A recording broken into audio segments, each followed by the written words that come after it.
So, JC, when did the photography all start? Was it still back with the throwaway Kodaks, or was it before that with the... Polaroid, yeah. Oh, It was a Polaroid, okay.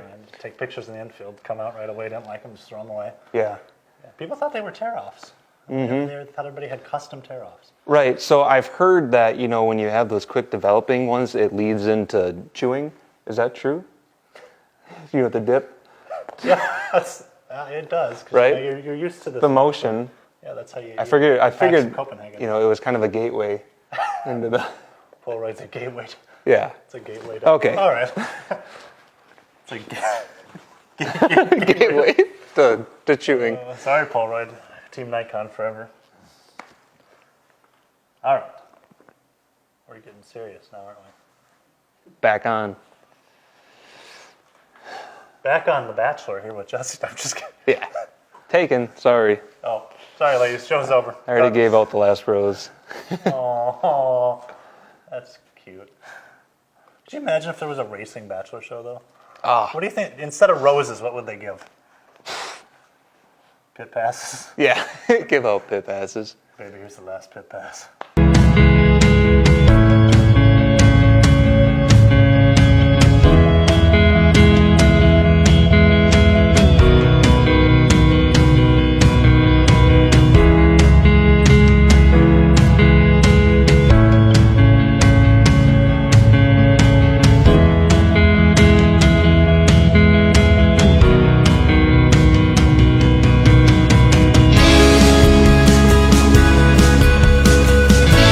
Dirt Track Files live here in Forest Lake, Minnesota. We're catching up with late model racer Jesse Glenz. It's a nice shop you got here, Jesse. Is it yours? Yeah, I wish it was mine. It's actually Speedworks, one of the great sponsors of ours. Right now, my shop, I want to call it a shop, it's just one car garage, is a little full with spring cleaning in that and getting the car ready. So we'll get some shots of that later on in the coming weeks. But for now, we're in Speedworks. Glad to be here. Glad for them to let us come here and shoot this. And how long have they been a sponsor of yours? Let's see, 2020, so 6 years now? Yeah. 6 years. Impressive. So let's talk about your 2020 racing plans. Still the late model? You got anything up your sleeve? Are you going to follow any series, any big shows? No, it's pretty close to last year. I'd like to do the challenge series again, the whole schedule. I don't know if it'll work out or not, but otherwise just the late model, hit as many of the bigger shows that we can throughout the season. Dash series, probably run that whole thing since it's nice and close at Cedar Lake. But yeah, find out. But for now, just take it week by week. So how did you get started racing, Jesse? Well, so I first started in go-karts, flat karts at Thunderhill in Menominee. Probably was mainly just influenced because my dad ran street stocks from 91 to 94. And I was born in 93, and then two of my uncles raced too, so kind of grew up a little bit around it. And then when I was 7, a kid in the grade ahead of me ran go-karts, and my dad was friends with his dad or whatever, so they brought me to the track, and they wanted me to get into some kind of racing. My mom wanted dirt bikes, but my dad didn't want to pay the hospital bills, so we settled with go-karts. A little bit of a cage. So yeah, went and watched, and it intrigued me a lot, and I had, little go-karts around the yard and dirt bikes since that growing up, so yeah, then we just started in the flat karts the next year. Kind of worked your way up through the classes. Yeah, we started novice, and then it seemed like every year we would move up a class and went into the wing karts in 2007, ran them for a year, and then the year after that went to Midwest Mod and been in full size ever since. Now you grew up around, what dirt tracks did you go to when you were a kid? So the closest was Jim Falls, Eagle Valley Speedway. That was about 15 minutes from my dad's place where I grew up. And Menominee would be the next closest, and then Rice Lake and Cedar Lake. So what's it like to go there and race now, knowing that those are tracks that made you who you are? Yeah, it's cool. I mean, you're just more comfortable, feel like you're going home almost. It's still exciting to go out and venture to new tracks, just because I think every different track you go to makes you better because you can see the different angles and lines that you're able to run and maybe bring something back to the track that you've raced at 200 times and have a different view of it. Now, did you ever think when you were a kid going to these racetracks that one day you'd be the one out there winning races and putting on a show for the fans? I didn't really know. I always wanted to. I can remember going to Menominee, my dad bringing me there and watching, and like to see, like Ron Schreiner was my favorite in the mod growing up, and then Craig Brightville, Wild Child. But then like to see like Jimmy Mars would come into town because he was still running with the Parker store then. And, I always envisioned that was my dream to, progress to those levels. I didn't know if we ever could, just because we were lower budget. We always have been. But we got through the Midwest Mods, and then they made a big change in 2010 to drop the 4 links and everything. And I wanted to go to the mods. And my dad's like, well, if we can sell everything we have as one package deal, then we can try to move up. We figured we have enough funds to do it. And 2 weeks after putting it for sale, after we had a really good 2010 season, somebody called and bought it all, so then we moved up. So what's the learning curve between going from a Cartwright to a Midwest mod, if you can recall back? Was it different, or was it? It's surprisingly, man, going from the wing cart, it would have been different. I would have went from a flat cart to a Midwest mod or street or something, but going from the wing cart to the Midwest mod, at the time, it was pretty sad because I was bored. It was so much slower. Your reaction time and everything, your power to weight was just way less. And I remember the first time I went to practice at Jim Falls, and the first time I set it in the corner, and it just, you have so much more weight, and it hangs out there, and you're waiting and waiting for it to bite. Where the sprint cart, the wing cart, you turn and you're around the corner already. It's just instant. But my first Midwest, it wasn't top notch or anything. It was 2008 when we first started, and it was like a 2004 chassis, $5,000 turnkey. So it wasn't the best thing. Didn't have the technology in it that a new chassis would. And 2 years later, we got a newer one. It was still a year old, but It was like a light switch once we got some better suspension and that in it and made it more fun again. How about when you went from the mod to the late model? Was that a different learning curve? Or? It was. It was so much, I don't know, it's hard to explain. Like, it was so much quicker. Even though I won my second race out ever in the late model, that was just a blessing. It wasn't that easy by any means. You just have to drive so much harder all the time in a late model. I was comfortable with where I would normally let off going into the corner with the mod. In late model, you got to realize you got to go like 50 feet farther before you ever let off. But yeah, you go, you stop, you turn quicker is really all it is. Now that mental game that the knowledge that you got racing in the mod and transferring that over to the late model with having to go 50 feet further, do you think that your experience in the past has helped you learn to drive the late model a lot better? Or? Oh, definitely. Especially the guys that I raced with, too.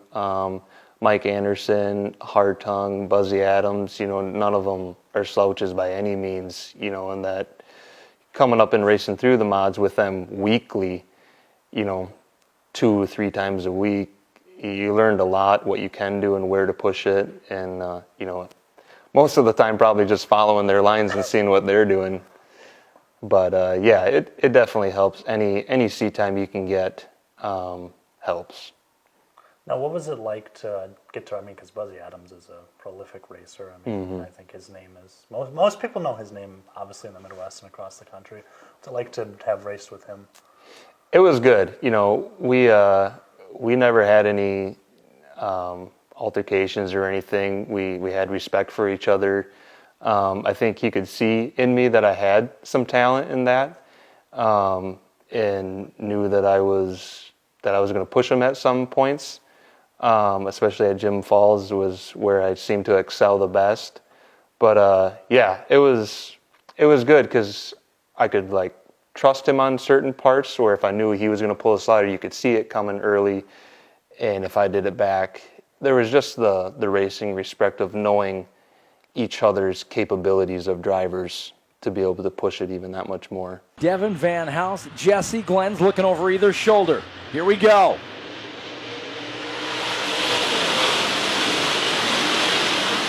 Glenz muscles his way to the inside on Van House for second. Van House in trouble off the guardrail on the back chute. Diemel's going to try and get by.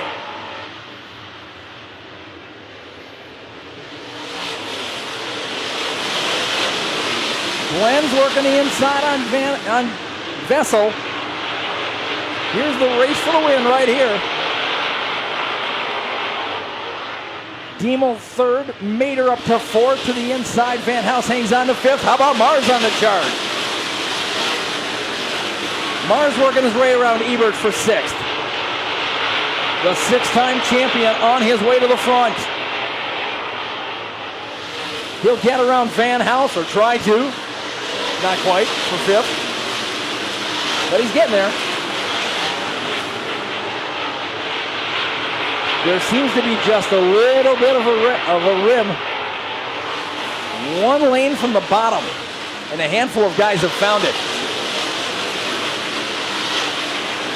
Vessel holding off Glenz for the time being.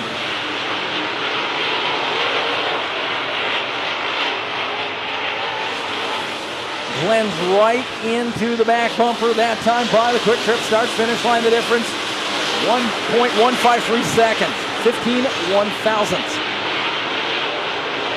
Maybe 15 100ths.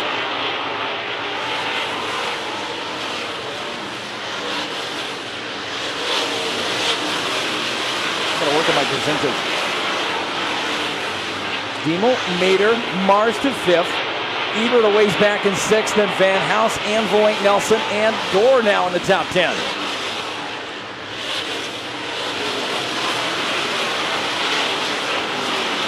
Vessel and Glenz trying to decide this one as we're into the final 10 laps. $5,000 just 10 laps away from one of these drivers. Derek Vessel trying to hold out Jesse Glenz. And those of you who saw the punky last weekend know how hard Glenz will go at it for that final pass for the win.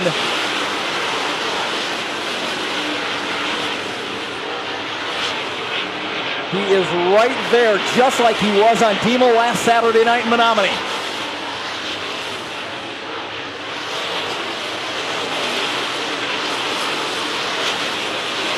Slower traffic coming up within a few laps. 6 to go. Vessel, Glenz.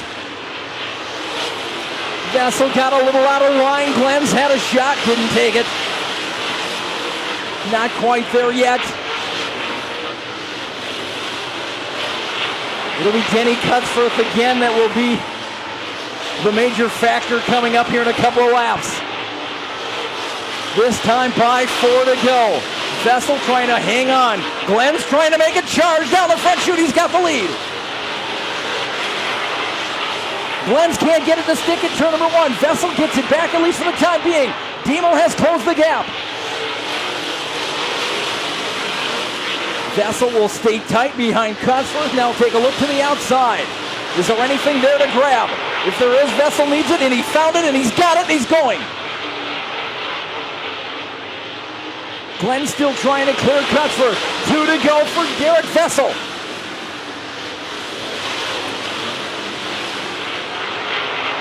Not sure if they'll catch George Ledeen in time.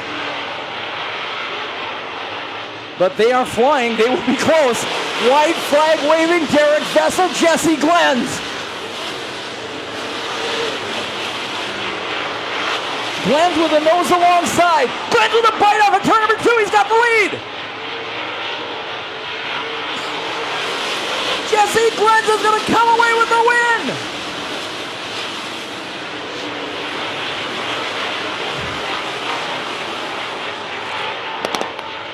So when you were racing in the modified, you had a couple wins on the Advantage RV Mod Tour, I believe. Yeah, that was, I really liked running that tour. Got to venture out to some new tracks. And all the guys were top quality guys in that one too. But yeah, we did get a win at St. Croix and Brainerd, North Branch, or North Central, not North Branch. That's up the road. Yeah, we almost had one at Ogilvy. I think we would have. Me and Dave Moss were having I don't even know how to still pronounce it. I just call him Dave.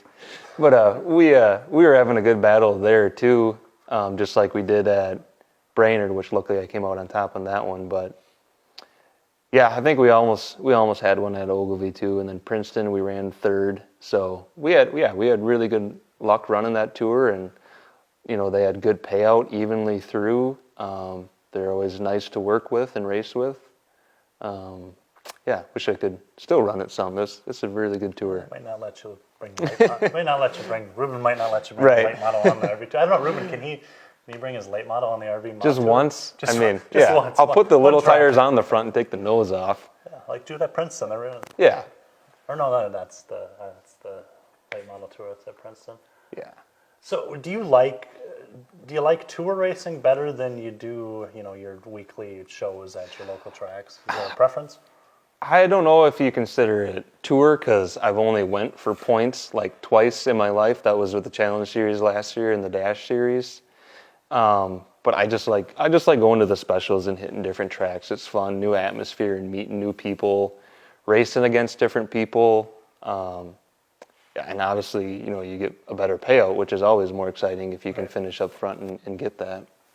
Do you have a favorite race that you ran last year? Favorite race last year? And we had a really good year, as most know. We had 9 wins and at a lot of different tracks: Ashland, Menominee, Cedar Lake, Fountain City, Superior.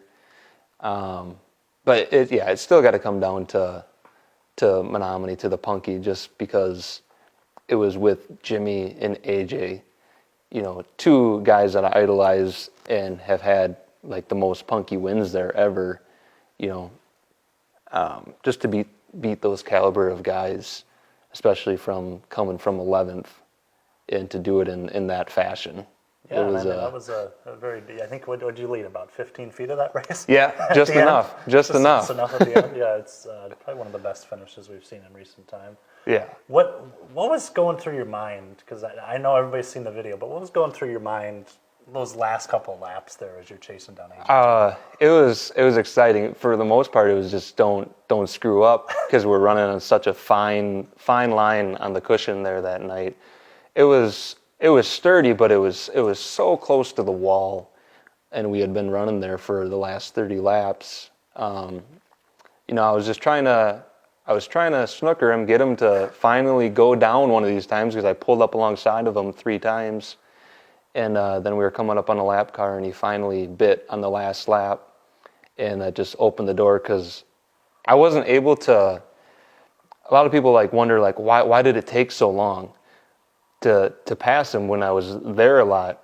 Well, I couldn't get any closer to him on the high side, because as soon as I did, it would take the air off my nose, and I would have jumped the cushion and clobbered the wall. But that last lap, he went down and gave me the open door where I could just be wide open on the cushion, and just got a terrific run and was able to pull it off.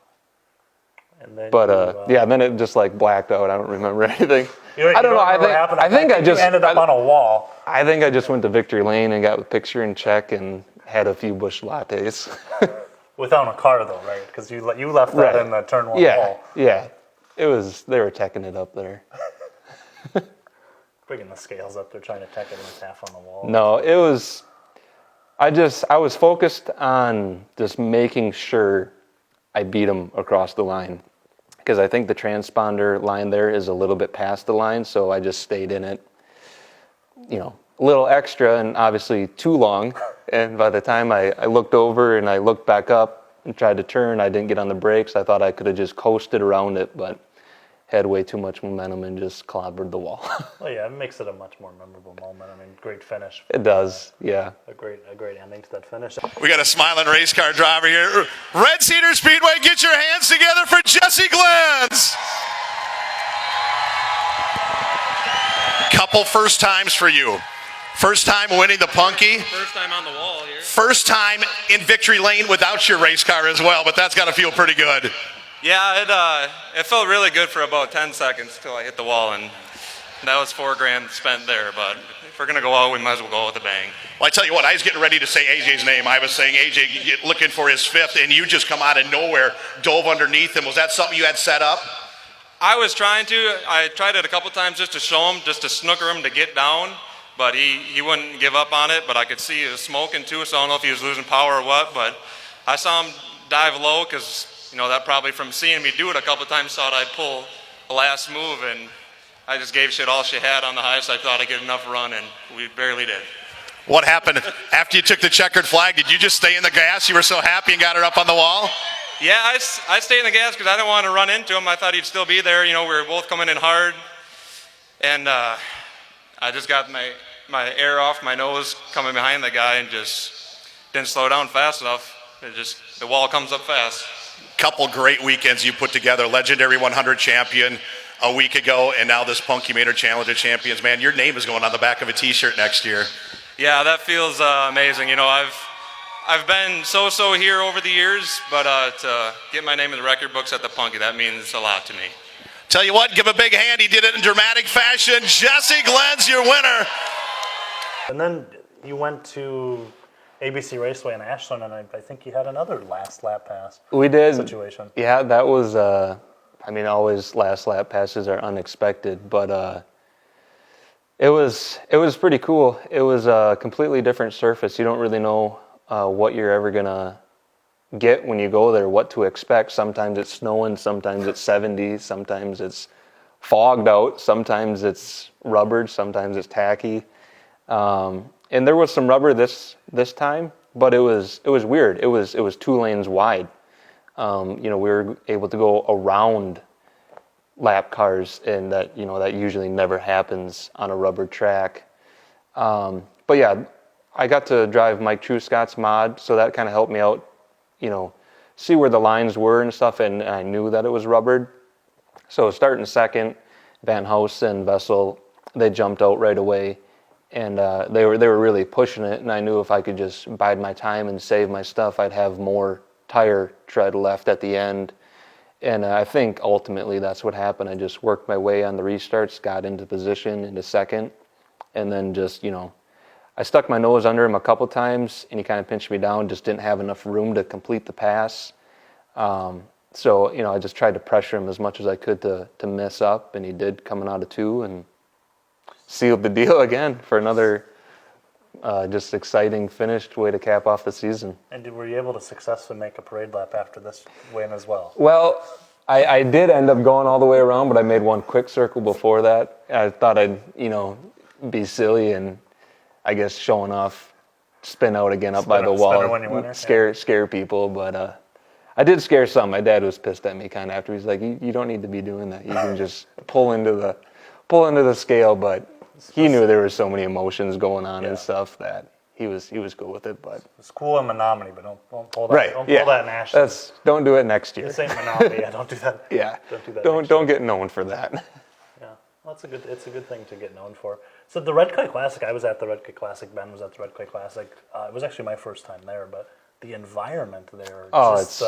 There isn't another race like it, really. Right. I pulled in and I'm like, man, this kind of puts the Wissota 100 to shame. Like just the feel of the fans and the racing and everybody, especially when they do driver introductions, everybody gets involved in it. What's it like to race in that kind of environment? Does it make you more excited to get out there and run? Or? For sure. It's such a, I don't know, if every race or every track around the country could come and witness that, I think it would help racing as a sport so much, because there's such a community backing that race, especially that race, but that track all year long.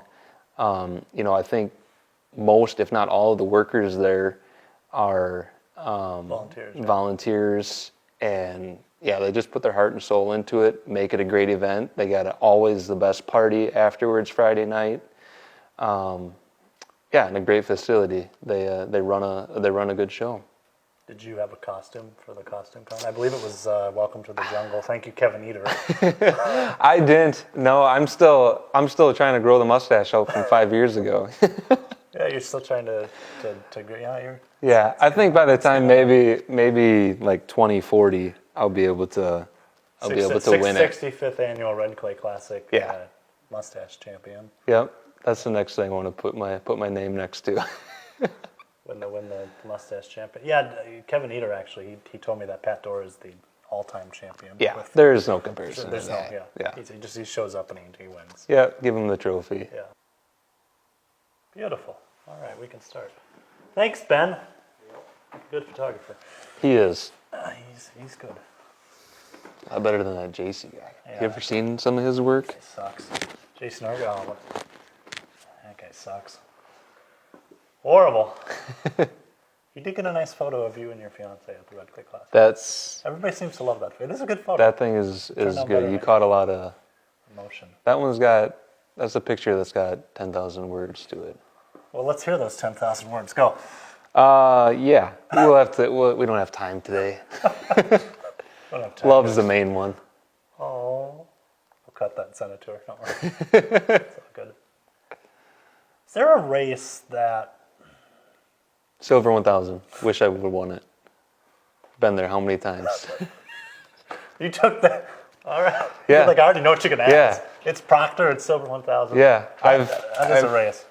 I ran second to Buzzy for, I don't know, probably half the race.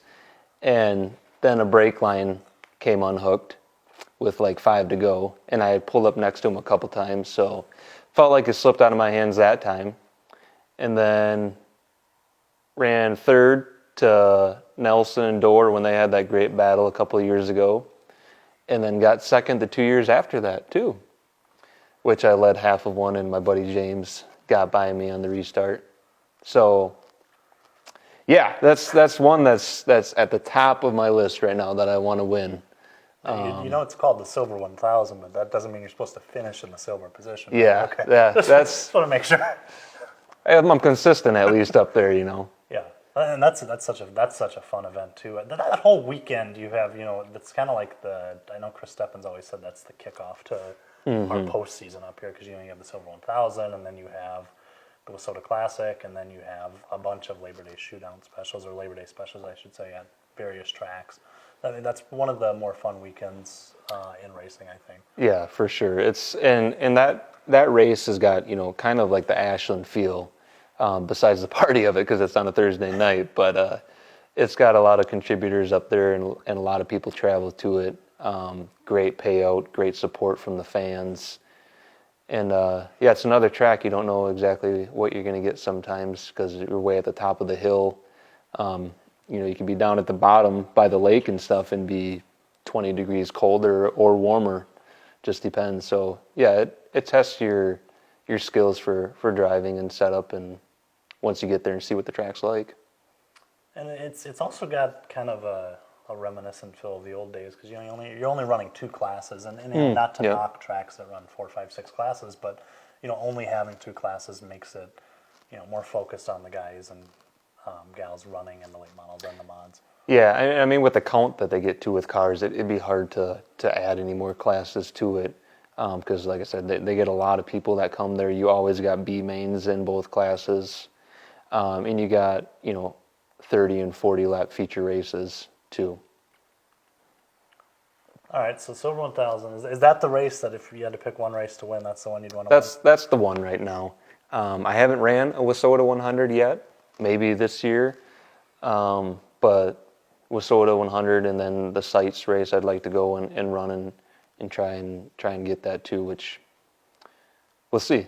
But for right now, the Silver 1000 is number one on my list for wanting to put a check mark next to. Are you going to win the 2020 Silver 1000? I hope so. That alone would make my tell her year. to just, Yeah. hey, just write the to check. Glenz. Just write it to Glenz. That'd be nice if you can pull any strings you can for me. I'd appreciate it. I'll see what I can do. I don't know much what I can do. Yeah. We'll see. Yeah, and that would be a cool victory for you, and it's a good way to start your, kind of the end of the season. Yeah, you get a good run there. It just leads into the next 3 races, and then you just kind of have your feel for the next month through the invitationals. Do you think winning, I guess not just maybe a special, but any race, and you get momentum, do you think that helps you as a driver to be able to be more successful and win more races? I think so. I think it gives you confidence. Stuff that maybe you tried that night that works, and you can maybe apply it elsewhere. And then if you get another run that's good, even if it's not a win, but to back that up, it just builds your confidence. And I don't think it's always having the fastest car for the driver to win, but always whatever car makes the driver feel most comfortable and can allow themselves to push harder and put the car in certain positions that maybe they couldn't before. And I think last year that's where we just had a perfect mesh. I just felt comfortable all the time and felt like I could put the car wherever I wanted to all year long.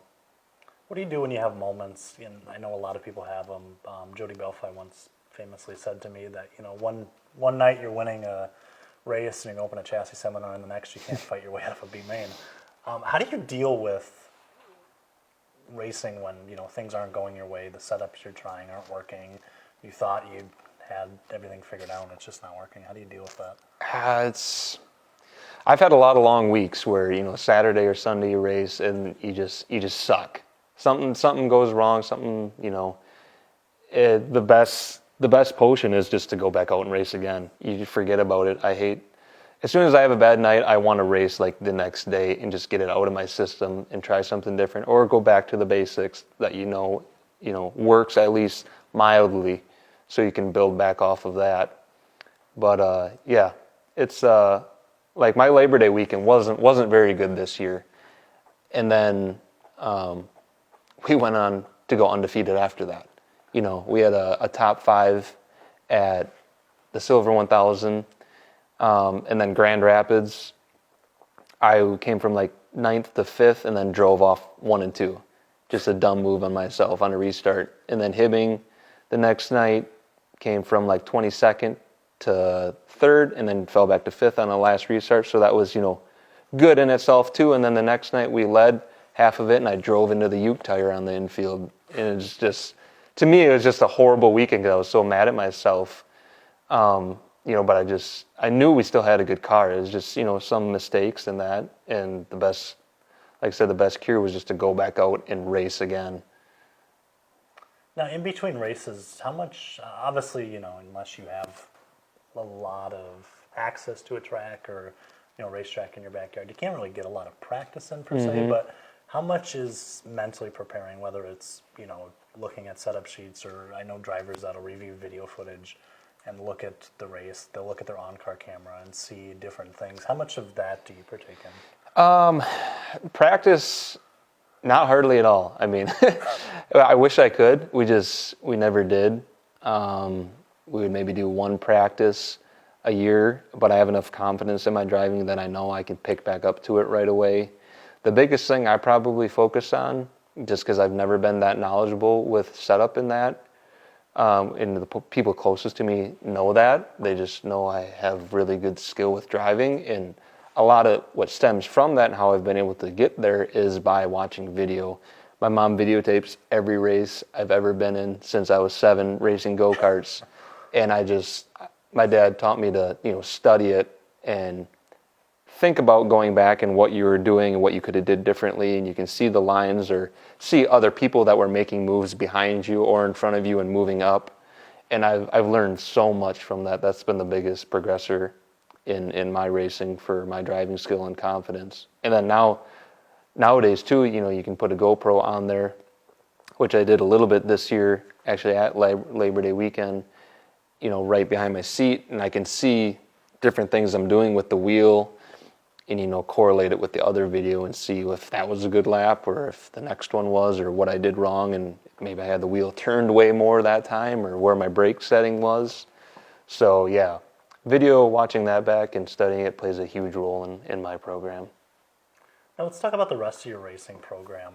You know, it's obviously not just you out there. Your dad's heavily involved. I know your fiance's heavily involved. Who else is in your program that helps you compete on a weekly basis?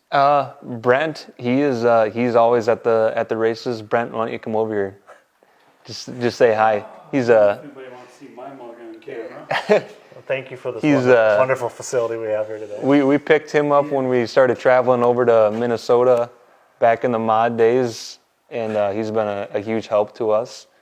He's a worker here at Speedworks, and They don't know we're here, so nobody say anything. right, yeah. So everybody keep it on the down low. Security code's about to go off.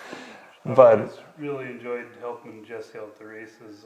I started watching when he was coming up through the mod ranks and everything, and you know, seeing that it was just him and his dad at the track doing it all by themselves, and just you know, I was helping Jeremy out at Speedworks here when he was racing the mod, so I had some knowledge in that area, and he stopped racing the mod, had a couple small kids, and got away from it. So, you know, looking for somebody else to help out at the track and keep going with it, and knew Jesse from him working at Mars, who we sell a lot of our headers to and everything. So, you know, recognized his talent early on, and you know, thought that this is somebody I could help out. it's been a great relationship and better friendship ever since. And he's buying you White Castle after this, right? Right, yeah, we're gonna get some sliders. You've never had you've given sliders, but you've never had one. Yeah, I've given some but never had one. Hopefully it doesn't give anything back to me afterwards. I've heard it can. Yeah, it's gonna be dangerous. But yeah, my dad's always at the races, fiance too, and then my mom up in the stands videotaping for me. Then a couple other buddies too stop by often. Eric and Justin, they help out a lot anytime that they come to the track. So yeah, it's a family and friend effort. And then by day you work at Mars Race Cars, right? So I did. Or you did. Yep. In February last year, I switched jobs, went to work in the rental property business.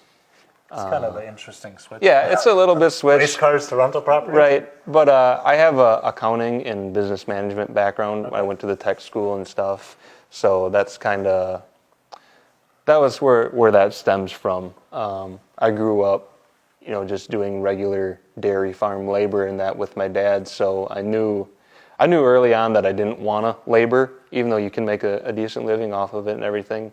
I didn't want to be tired every day coming home and then want to, have to go labor more on the race car, and that I wanted to be fresh so I could focus on it and want to go out and work on it. So that's why I went that avenue. So your time when you were at Mars, though, you were there for quite a while, I believe. Yep, 5 years. Yeah. It was.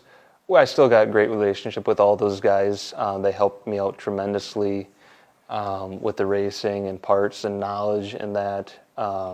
They're a great group of guys, great company. They build awesome cars, quality cars. Learned a lot while I was there.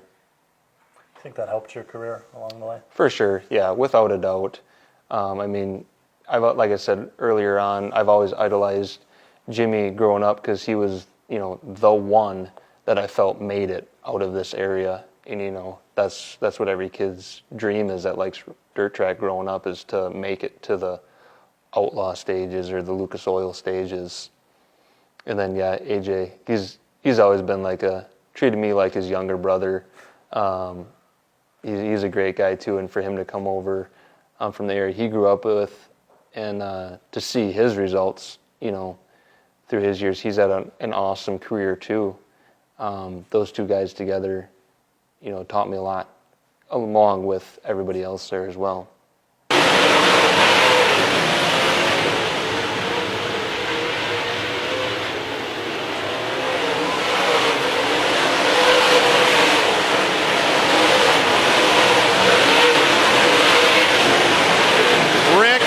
That continues to lead as Mars tries to track him down. AJ Diemel going to stick with the outside of the 58, as does Jesse Glenz. John Canton now going to have to battle with Jake Brodetsky in the 27.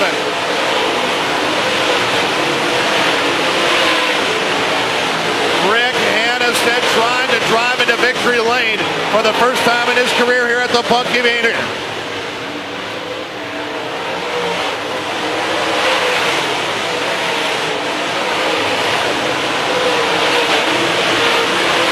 AJ now going to work outside of Mars as they battle behind Boyceville, Wisconsin's Rick Hannestead. Hannestead, Diemel now around Mars. AJ going to set his sights on the 71 of Rick Hannestead. Diemel trying to win the Punky for the 5th time in his career.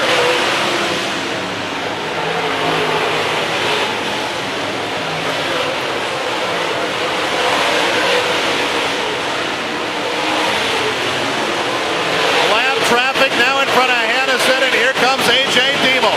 AJ Diemel has tracked down Hannestead. Mars now going to have to battle with Jesse Glenz. Off at turn 4, Diemel trying to steal it, but Hannestead is still there.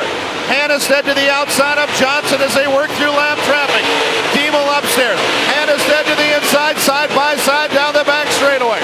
Hannestead going to drive in on the bottom in turn 3. Diemel going to work upstairs. Jesse Glenz has joined the party in 7X.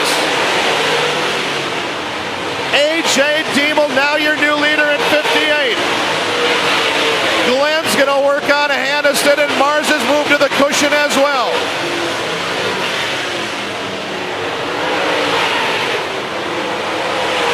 Diemel, Hannestead, Glenz.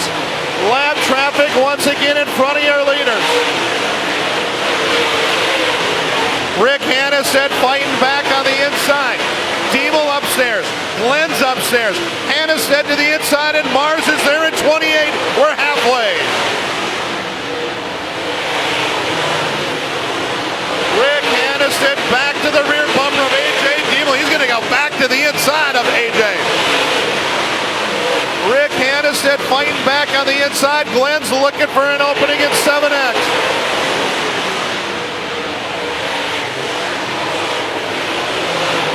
Hannestead, Diemel, Glenz, Mars, a 4-car battle in lap traffic. Randy Gullickson, Lucas Collenbach, the next cars to go in lap down. Hannestead hung up in lap traffic behind the 51. Diemel will drive by again. Hannestead to the inside of Gullickson.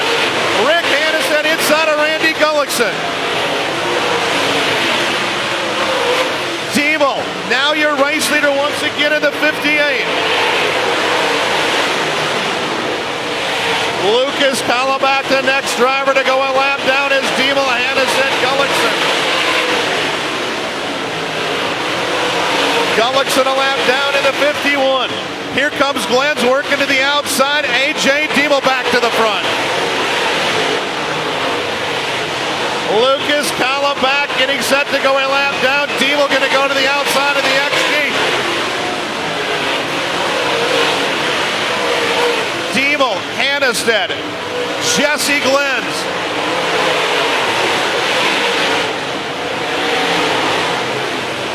AJ Diemel now your race leader. Jesse Glenz trying to take second away from Rick Hannestead. Mars sitting back and watching in the 28. John Cantus still 5th in the 85.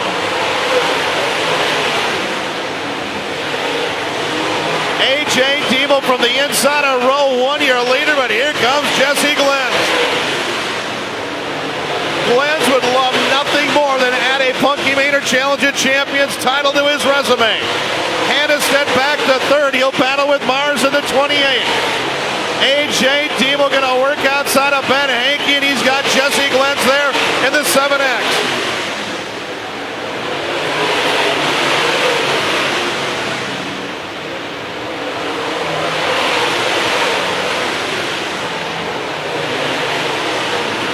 Diemel, Glenz, Hannestead, Mars, and the 85 of John Canta. Diemel will go back to work using the outside of the Red Cedar Speedway. Glenz will do the same.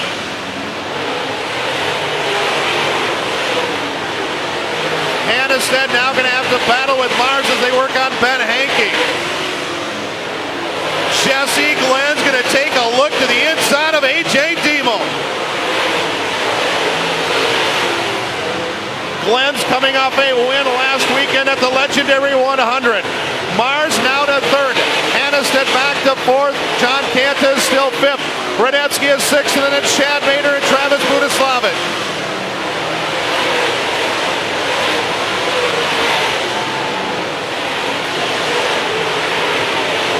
Diemel, Glenz, Mars. Hannestead still working on Ben Hankey.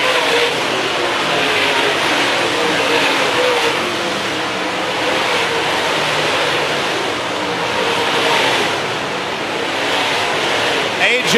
Diemel with a slight advantage over Jesse Glenz. Mars still hanging around at third. Top three will work the outside. Hannestead going to run right through the middle in the 71.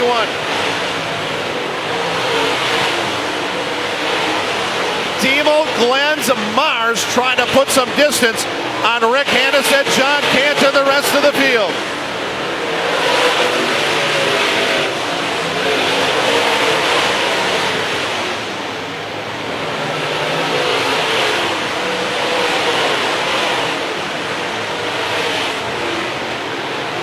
Once again, lap traffic in front of A.J. Diemel, your race leader.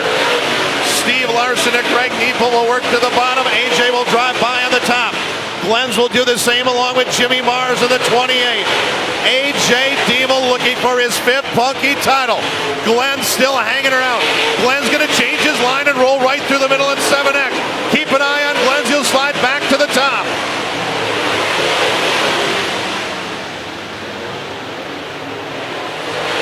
Diemel continues to lead. Glenz is there. Mars within striking distance in the 28.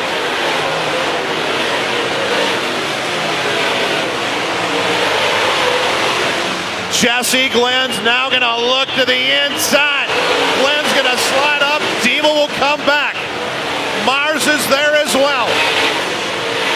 Diemel, Glenz, and Mars laps winding down Red Cedar Speedway for the 40th annual Punkinator Challenge of Champions. Diemel trying to hang on. Glenz is still there. They've now put some distance on Jimmy Mars, who is third.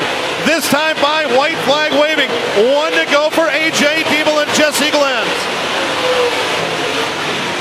Lap traffic down the back straightaway. Mars has joined the party again. Diemel, your leader at 58. Glenz is there in the 7X. They'll drive into turn 3. Off of turn 4 for the 5th time in his career. Look out, it'll be Jesse Glenz. Unbelievable. Jesse Glenz just stole the show. And he is up on the wall in turns 3 and 4. So, JC, when did the photography all start? Was it still back with the throwaway Kodaks, or was it before that with the... Polaroid, yeah. Oh, It was a Polaroid, okay. yeah. Take pictures in the infield, come out right away, didn't like them, just throw them away. Yeah. Yeah. People thought they were tear-offs. They thought everybody had custom tear-offs. Right, so I've heard that, you know, when you have those quick developing ones, it leads into chewing. Is that true? You know, the dip? Yeah, it does. 'Cause, Right? You know, you're used to this. The motion. Yeah, that's how you. I figured, in Copenhagen. you know, it was kind of a gateway into the... Polaroid's a gateway. Yeah. It's a gateway. To, Okay. All right. It's a Gateway to chewing. sorry, Polaroid. Team Nikon forever. All right. We're getting serious now, aren't we? Back on. Back on The Bachelor here with Jesse. I'm just kidding. Yeah. Taken. Sorry. Oh, sorry, ladies. Show's over. I already gave out the last rose. Oh, that's cute. Could you imagine if there was a racing Bachelor show, though? Ah. What do you think? Instead of roses, what would they give? Pit passes? Yeah. Give out pit passes. Baby, here's the last pit pass. I did see a good one on Facebook where they had the Midwestern Oh, yeah. Bachelor that was giving out bush lattes. Yeah. That was pretty good. That's good stuff. They should have some kind of racing reality show. There's so many characters in racing that people don't know about, Yeah. like Kevin Eater and Paul Harlstad, just to name a few. You know, the last time I talked to Kevin Eater, I'm pretty sure he said Paul Harlstad's name. Yeah, Too. he's phenomenal. So the racing family is always, you know, it's very big and it's very open. Everybody's really nice to you. What's it like to have that environment at the racetrack? it's supportive, makes you feel welcome, makes you want to keep doing it. Us as racers are our biggest enemies as far as that goes, and bringing new people into the sport. So yeah, it's nice. It's a good family feeling. From all the tracks that I've been to, I haven't, felt not welcome anywhere, which I guess, a lot of it just stems from treating people the same way that you want to be treated. Right, you haven't had anybody boo you. That's probably good. Right. Not yet. I mean, go home, Glenz. I hope not. If they like other people, that's what it is. But I just try to treat everybody the same way I'd want to be treated. Yeah, and the fascinating thing about motorsports specifically, and even on some of the national touring levels like Lucas Oil World of Outlaws, but definitely local, is just the amount of fan interaction that you have that you're not going to have in other sports. You can't go up at a professional sports game and talk to the athletes and be in their area. Right. That's one thing that I just wish dirt track racing had more TV time. Like a lot of those sports, because through the nation, dirt track is still the most common thing out there. Every state has it, but it's just not as televised and promoted as much as those big, huge athlete sports like football and baseball and soccer and basketball and all that. But I think it should be. I think it deserves to be. It's a good family sport to be in. Now let's talk about the rest of your sponsors on your car. Obviously, you mentioned Speedworks that they've given you. Who else is on your car? Got a lot of supporters and had most of them for years. Tim's Automotive is another big one that we've had partnership with for the engines. MB Customs, obviously, and CMD Shocks from working there. Brunswick Trucking, they've been with me since day one, since I ran go-karts. They're based out of Augusta, trucking company. Arts ATV, used ATV and snowmobile shop over by Cornell. White City Glass has been a good supporter of mine. TL Sins Plumbing, Mike Star Market, Mike and Sissy Knops, Coldwell Banker, Dixon's Apple Orchards, where me and Ashley are getting married this year. They came on board this year.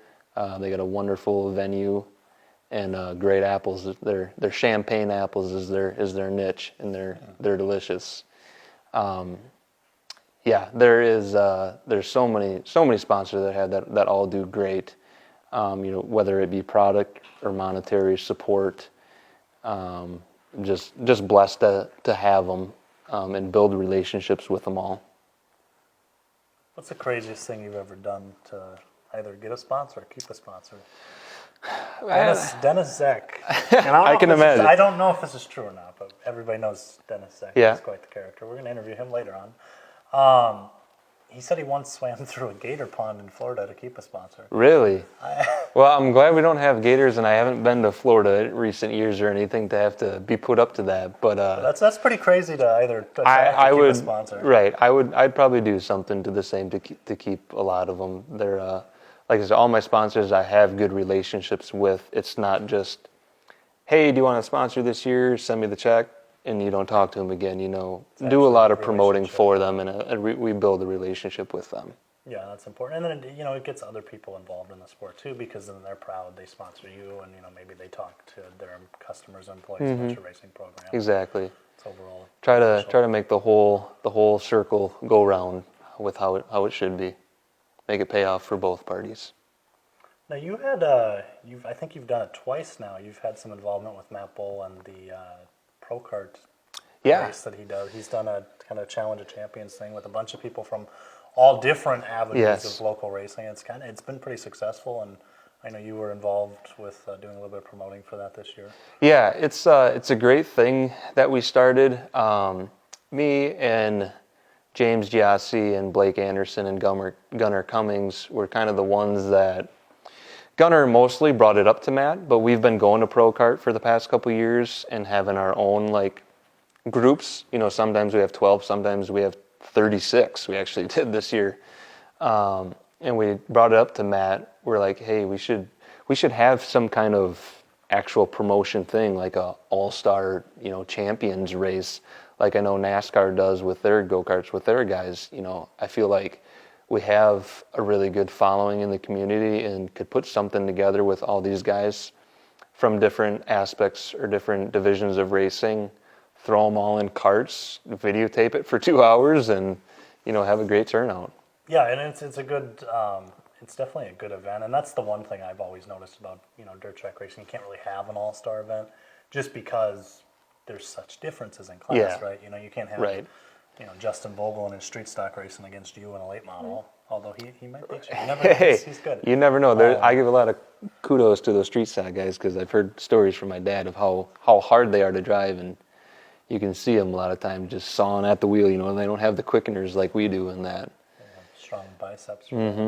But yeah, so that, since it's not obviously an equal playing field, it's nice that you have an avenue with go-karts, especially a pro kart, Yeah. to put everybody in equal equipment and see who's best. Right, So. just have fun. That's what it's about in that, and it's been a blast the last 2 years. Everybody has had just a blast, and they want us back again. So hopefully every year it'll keep getting bigger and better, and maybe one year we'll see it on TV. Yeah, you never know. Did you race? You've raced in it both years, right?